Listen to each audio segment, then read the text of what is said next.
Hello class. My name is Miss Swathi. I'm sure you all watch the news with your families, so you must be aware of some of the natural disasters that can occur around the world. Which is why in today's lesson, we are going to learn about different disasters and how you can help your families stay prepared. By the end of the lesson, you should be able to explain why disaster preparedness is important. List at least 3 types of potential emergencies. Build an emergency supply kit. Describe the sequence of steps for an emergency preparedness procedure, and stay informed. So why is emergency preparedness important? Understanding the risks isn't about being worried, but a great way to prepare for all types of emergencies.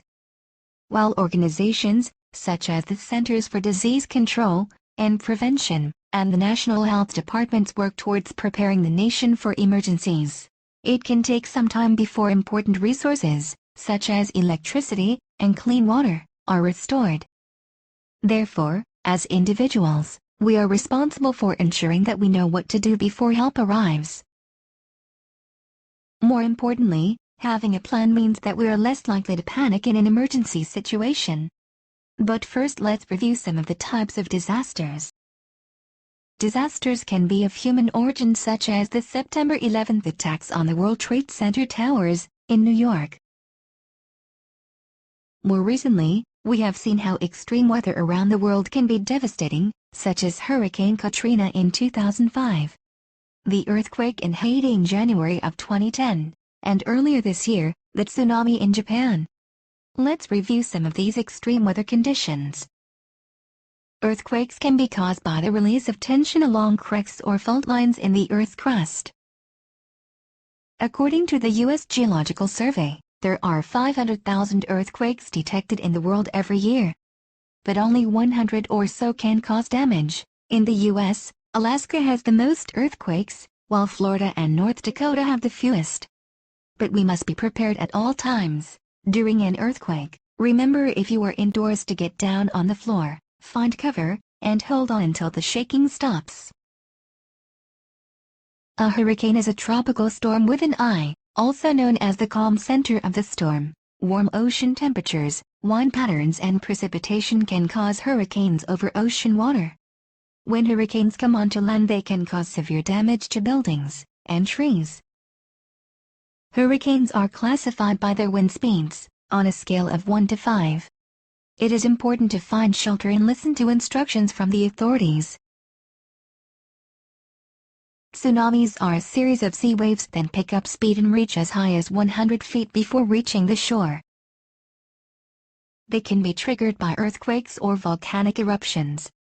Every 18 years or so, tsunamis are experienced in California, Oregon and Washington. When a warning is issued, you must stay away from the beach and move to higher ground immediately. All thunderstorms can be dangerous weather conditions because of the lightning that accompanies them. Furthermore, they can bring hail, flash flooding, and tornadoes. It is important to listen to weather alerts. You should also know that a thunderstorm watch indicates that a storm is likely to occur. A thunderstorm warning means that there is potential danger to property and people that are in the path of the storm.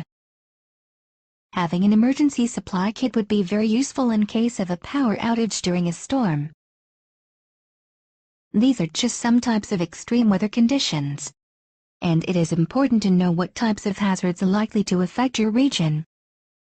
You should conduct some research on the types of emergencies most relevant to where you live. Now let's spend some time learning about emergency supply kits so that we are prepared for various hazards.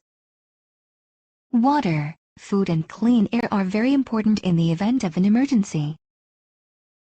Each family's kit can be customized to their needs to include, for example, medications, pet food, or baby formulas, and important documents. Here are some of the items you may need, and be sure to have at least a 3-day supply.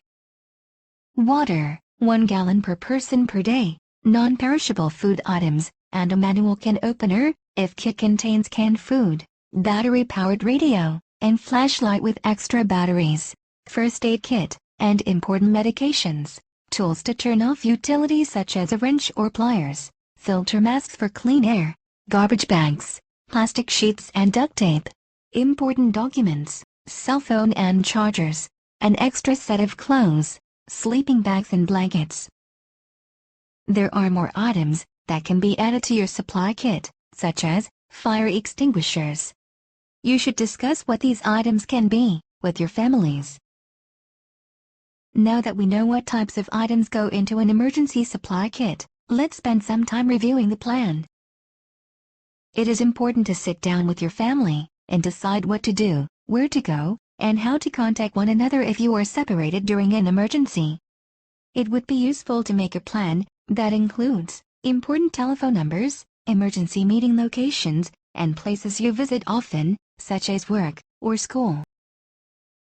Your schools, neighborhoods, or apartment buildings should also have emergency plans.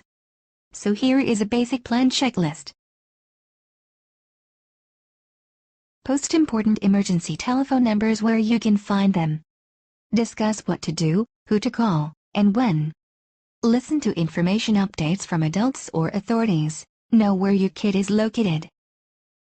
As part of staying informed, learn about your local community or neighborhood fire department, police station, hospitals, emergency response teams, and their procedures.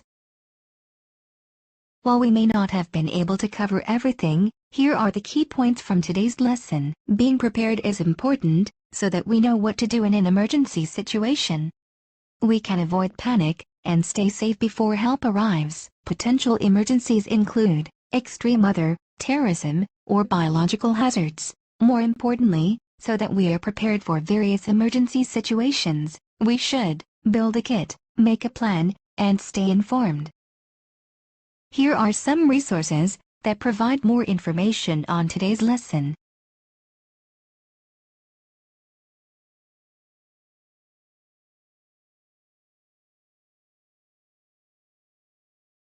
Well, that's it for today's lesson. Thank you! And remember, plan and practice.